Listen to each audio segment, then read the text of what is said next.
Muy buenas, vamos a hablar hoy sobre duplicar las capas, el famoso control J. Vamos a abrir el bridge, vamos a buscar esta foto en JPG. Eso, el famoso control J o en este caso comando J. ¿Vale? Aquí tenemos a la derecha la ventana de capas F7. ¿Vale? Si vamos arriba ventana, estará la ventana de capas, o sea, ese apartado que se abre y se cierra. Función F7 para los que tengan en este caso Mac, ¿vale?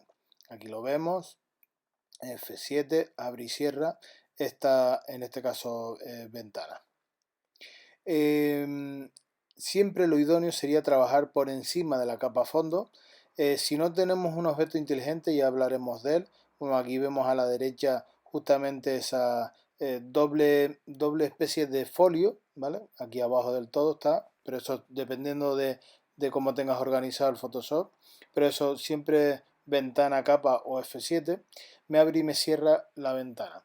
Si yo le doy a control J, como lo hemos pulsado aquí, vemos que duplicamos justamente la ventana de capa, o sea, la capa en sí, la capa base.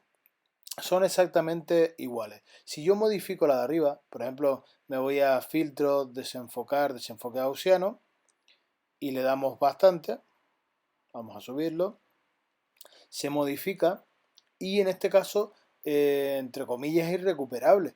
¿Sabes? Si yo le doy control Z vuelvo para atrás, pero si yo guardo esta foto, que se guardaría siempre en PSD, sería en este caso irrecuperable esa capa, ¿vale? O sea, yo le pongo y quito el ojito, vemos el resultado, pero si se acopla, ¿vale? O sea, ahora veremos cómo se acopla con el botón derecho. Si se acopla en este caso esta fotografía, botón derecho, acoplar imagen, que sería como se entregaría, por ejemplo, un JPG para imprimir, para llevar a, en este caso, a cualquier, en este caso, lugar de impresión, para incluso internet, pues se quedaría como capa única, ¿vale? Con lo cual el de abajo no nos ha valido absolutamente de nada. También recordar que el píxel se modifica, o sea, si trabajamos directamente sobre él. Aquí vemos abajo lo que yo llamo el yin yang, ese circulito mitad blanco, mitad negro, que si yo le doy, por ejemplo, a blanco y negro, me aparece una capa superior que me modifica, en este caso, todas las que estén por debajo. Me refiero que la capa superior es siempre la que manda. Recordar, en este caso, eso. Le doy aquí botón derecho, acoplar imagen y mandaría, lógicamente, el blanco y negro. No nos ha valido de nada la capa, en este caso, fondo, la capa base. Recordar que en este caso la capa fondo está así porque hemos abierto una imagen y no un objeto inteligente. Veremos la diferencia después con el objeto inteligente. Si yo me voy a los ajustes directamente, me refiero para aplicarlo directamente, le puedo aplicar el blanco y negro, modificando lógicamente la información del píxel. Tendría que darle botón derecho cuando quisiera guardar, ya para finalizar, y eso siempre mandaría la capa superior. No sería nada recomendable y tampoco en principio puedo modificarla, ¿no? O sea, trabajar, por ejemplo, con diferentes opacidades o trabajar con, por ejemplo, diferentes zonas.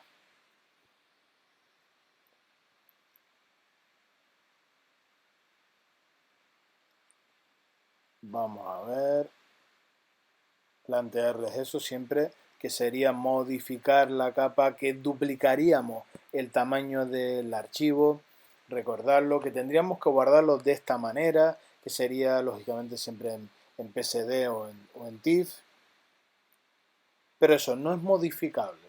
¿Mm? En cambio, vamos a ver otra de las opciones. Vemos ahí que aparece la capa fondo y el candadito, o sea, con lo cual estaría bloqueado, ¿no?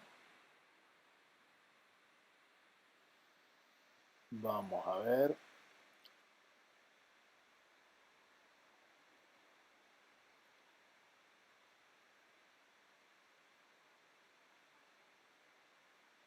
Otra opción sería trabajar lógicamente con objeto inteligente, ahora lo veremos también. Pero eso recuerden siempre que desde el yin yang, desde la base, podemos aplicarle siempre capas de ajuste, con lo cual son superiores, me refiero, se aplican superiormente, no directamente a la capa base que modifica el píxel, y desde la máscara de capa, ese recuadro mitad blanco, mitad negro, yo puedo modificar, en este caso, parcialmente. ¿Vale? O sea, con la opción anterior de duplicar con control J no nos valdría. Vemos que puedo modificar aplicando desde el yin yang varias opciones. O sea, todo lo que yo quiera. Vean que le doy control I o comando I, lo dejo en negro y si pinto con herramienta B, pincel y el blanco arriba, en la zona que yo pinto, ahora se verá en la máscara de capa ahí en la derecha, donde en este caso he modificado y he pintado. Solo donde está el blanco se modifica, en este caso ahí pincho control alt para que vean la miniatura en grande. Y donde esté en blanco, vemos en la otra capa, donde esté en blanco es donde se ha modificado, ¿vale? O sea, puedo hacerlo parcialmente y puedo modificar, en este caso, tantas veces como quiera esa capa. Puedo modificar, en este caso, la opacidad, por ejemplo. ¿Mm? O sea, puedo guardar este archivo, después lo veremos, lo guardamos, lo volvemos a abrir y en este caso sigue esas capas de ajuste de manera superior sin tocar la capa base hasta que nosotros no la acoplemos y modificar lógicamente tantas veces como queramos. Es como una historia. ¿Vale? Esta es la opción que tendríamos en vez de tener una historia después del guardado, ¿vale? Que en principio no tenemos esa posibilidad. Lógicamente mucha gente dirá, ¿y cómo puedo clonar si no puedo tocar la capa base? Aquí tenemos, por ejemplo, varias capas de ajuste. ¿Vale? En la parte inferior derecha tenemos al lado izquierdo justo de la papelera, hay en la capa, la ventana capa hay una base y tenemos un icono que es el de crear una capa, en este caso nueva y vacía. Vamos a verlo en la parte inferior, recuerden, derecha. Si yo quito el ojito, ese es el vacío dentro de Photoshop, ahí no hay en principio nada. Y ahora vemos las herramientas, el tampón de clonar y el pincel corrector, que es la S, el tampón de clonar, y la J, el pincel corrector. Bueno, vamos a añadir otra capa simplemente por ejemplo. ¿Vale? La colocamos siempre debajo de la capa, en este caso, que es vacía, que está vacía, que vamos a rellenar con la parcela que nosotros queramos, para que tenga en consideración. Recordarles que en este caso la herramienta S, tampón de clonar, en la parte de arriba, a la parte derecha, en este caso tiene muestra, ¿vale? O sea, nos deja colocar todas. ¿Qué significa todas? Todas las capas en cuenta. Ahí lo vemos, para que copie todas las modificaciones. O sea, la luz, el color, cualquier tipo de filtro que le sí, que habramos añadido, pues lo tenga en este caso en cuenta. Recordar que en este caso el tampón de clonar, lo que hacemos es pinchamos la tecla Alt, aparece una mira telescópica, hacemos clic y nos vamos a la zona que queremos añadir esa modificación. ¿Vale? O sea, nos copia exactamente la luz y en este caso, vamos a decir, luz, saturación y textura. ¿Vale? Y lo bueno es que se coloca en una capa independiente. No estamos modificando, no estamos tocando, no se estropea lógicamente la capa fondo. ¿Vale? O sea, esta versión siempre tendríamos que guardarlo, recuerden, en PSD o en TIFF para añadir esta modificación. Y lo bueno es que si yo le doy con la E, que es la goma, puedo borrar esa capa, ¿vale? O sea, puedo modificar si me he equivocado o si considero que no está correcto. O sea, podría añadírselo, podría cerrar esa foto guardándola y volver a modificarla en cualquier momento. Y en este caso el pincel corrector puntual nos funciona directamente, ¿vale? O sea, no hay que pinchar la tecla, en este caso, Alt, ¿vale? Y ahí vemos, en este caso, la modificación. Nos copia sobre todo la textura, se adapta, en este caso, un poquito a la luz, ¿vale? No es perfecto, pero ayuda bastante. Y seguimos viendo parcialmente la modificación. Tenemos otra opción que es el pincel, ¿vale? El pincel corrector sin más. Este sí funciona con la tecla Alt, ¿vale? O sea, para decirle de dónde tiene que en este caso copiar parcialmente lo que es la textura y adaptarse en este caso a la luz, ¿vale? Estas tres opciones, el tampón de clonar, que es la S, el pincel corrector puntual, que no hace falta Alt, y el pincel, en este caso no puntual, sino pincel corrector directamente, me dejan modificar de esta manera. Entonces vean que no toco la capa base. Lo que añado, puedo añadir cualquier tipo de ajuste, de capa de ajuste, o sea, blanco y negro, variar el color con la saturación, puedo cambiar la luz, lógicamente con niveles, con curvas, un montón de opciones. Y nunca toco la capa, en este caso, base, ¿vale? O sea, recuerden que sea, disculpen que sea pesado, pero de esta manera se mantiene la calidad. Vamos a guardar la foto, ¿vale? La voy a guardar en PSD, porque así se mantienen, en este caso, las capas. Y voy a cerrar, ¿vale? Voy a cerrar y luego abrir, en este caso, el archivo. Vamos a minimizar, nos vamos al bridge. Aquí tengo el archivo, la segunda opción, que es el PSD. Ven la extensión. Le damos a Enter para que lo abra. Y aquí nos abre y vemos que en este caso tenemos o seguimos teniendo la capa de arriba, ¿vale? O sea, con la modificación, las capas de ajuste y la capa a fondo. O sea, sería como tener en realidad literalmente una historia después de haber guardado. ¿Y que podemos modificar? O sea, estas capas de ajuste, aquí ven que al lado izquierdo aparece el ojito, pues ahí donde estamos marcando ahora, hacemos doble clic y podemos variar, ¿vale? Y recuerden que podemos borrar de nuevo las capas, le doy a suprimir, las tiro en este caso a la basura, las borro con la goma o modifico donde con el pincel en blanco y en negro dentro de la máscara de capa, donde actúa, ¿vale? Fíjense que aquí si le doy con el botón derecho a la capa fondo, aparece convertir en objeto inteligente. Lo que me hace es me quita el candado y le da unas, digamos, facultades de modificar, por ejemplo, o aplicar filtros sin tocar la capa a fondo. ¿Vale? Aparecerán, ahora lo vemos, aparece aquí una miniatura, ¿vale? Dentro, o sea, dentro de la miniatura aparece una miniatura que nos dice que es del objeto inteligente. Nos vamos, por ejemplo, filtro, desenfoque gaussiano, simplemente para ver la modificación. Podemos aplicarlo lógicamente lo que queremos. Y recuerden que hay algunos filtros que no trabajan, en este caso con el objeto inteligente o con 16 bits. O sea, aquí tengo a 8 bits porque es un JPG, pero siempre habría que trabajar lógicamente a 16 bits. Entonces nos vamos a en desenfoque, por eso podemos aplicarle cualquier tipo de filtro, lógicamente que nos deje y que tenga calidad suficiente, ¿vale?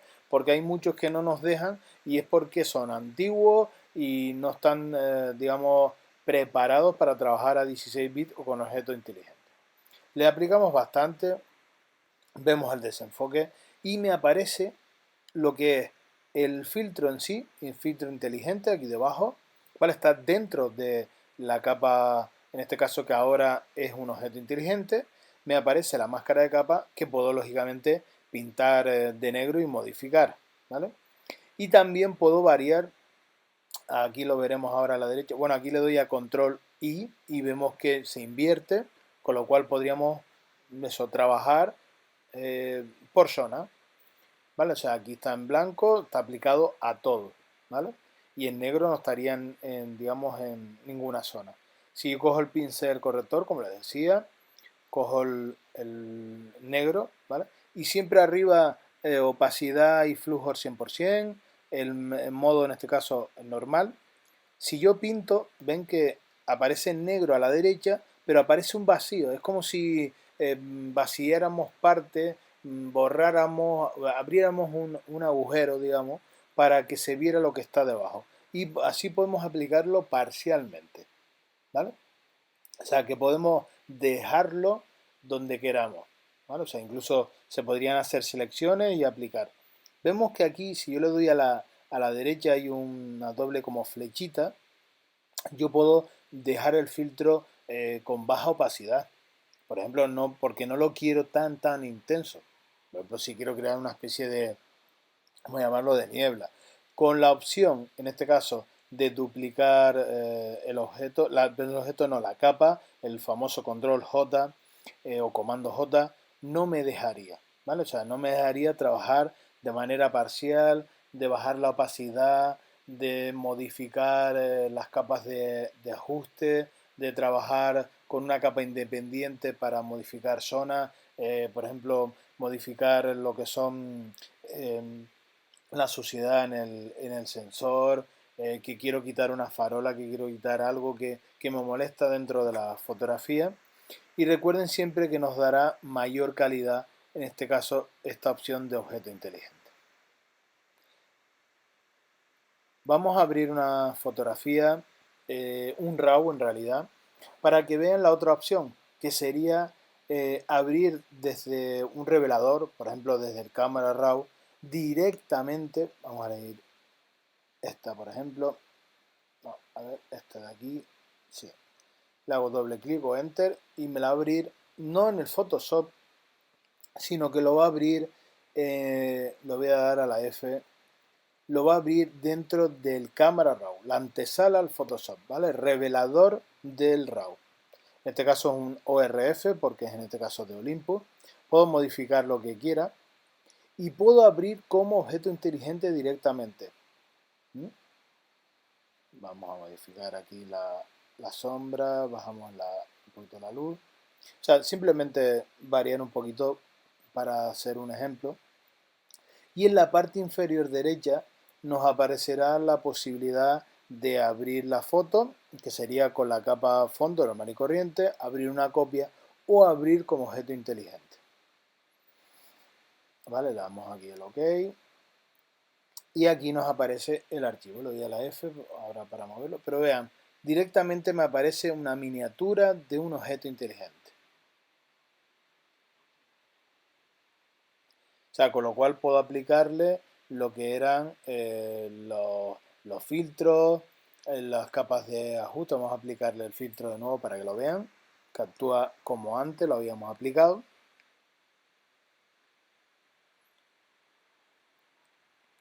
Le aplicamos una cantidad, da igual, solo por ejemplo. Y al darle al OK, lógicamente aparecerá la miniatura de la máscara de capa con la capa de, digamos, la máscara de capa que puedo modificar. ¿Vale? Recuerden que siempre a la derecha puedo variar, ¿no? Y lógicamente le puedo aplicar desde el yin yang, ¿vale? Desde los ajustes, cualquier tipo de modificación, blanco y negro, unos niveles para modificar la luz y siempre de manera independiente, siempre sin tocar, en este caso, el objeto inteligente. Le aplico la capa vacía, donde puedo, lógicamente, con el tampón de clonar, copiar, modifico aquí el pincel, copiar la parte que quiero. ¿Vale? O sea, siempre de manera independiente. Guardaría siempre en PSD o en TIFF. Yo recomiendo el PSD porque es más ágil, es más rápido. Aunque tengamos un ordenador muy potente, siempre nos irá más rápido el PSD. Y eso, puedo modificar el filtro, puedo modificar las capas de ajuste, puedo modificar esa capa independiente. Cosa que lógicamente de la otra manera, trabajando directamente sobre la capa, trabajando sobre esa capa duplicada porque quiero guardar, quiero salvar, en este caso el trabajo, no podría. Lógicamente este método al final puede pesar más, ¿vale? O sea, el tamaño del archivo pesa, pero siempre mantendremos la calidad y el por si acaso. O sea, porque quiero, imagínense que trabajan con un cliente y no les gusta del todo el trabajo que han realizado, pues podrían ir al filtro, podrían ir al objeto inteligente, podrían ir a la capa de ajuste, podrían ir a la capa que han modificado para quitar un cartel o lo que fuera. Todo eso lo podrían siempre modificar. Y las capas siempre, si lo doy a suprimir, las puedo borrar. ¿Vale? O sea, literalmente, si yo borro todas las capas, vamos a tirar aquí el objeto inteligente a la papelera. Y si le hago doble clic dentro de la miniatura, miren lo que ocurre. Me devuelve, me lleva al cámara raw de nuevo, pudiendo modificar yo de nuevo todo o poder, ahora lo vemos, devolver este archivo. Vamos aquí a la derecha, valores, restaurar valores por defecto. Y esta es la fotografía de inicio, la que se tomó. O sea, podríamos entregar al cliente o para compararlo una fotografía tal cual se realizó o en este caso modificada. ¿Vale? O sea, tendríamos siempre esa posibilidad, pero siempre podemos ver el inicio. Es como tener una historia. Reitero, teniéndolo o trabajando con el control J, con el duplicar la capa, con trabajar directamente sobre ella, no podríamos hacerlo, ¿vale? Aquí yo estoy yendo control Z simplemente para que veamos, en este caso, el trabajo, simplemente un ejemplo que le habíamos aplicado. Nos guardamos y cerramos. Nada, comentarles que si les gusta, en este caso los vídeos, recuerden darle a me gusta, suscribirse, avisar a los compañeros y amigos. Y nos vemos en el siguiente. Espero que les haya sido de ayuda. Saludos.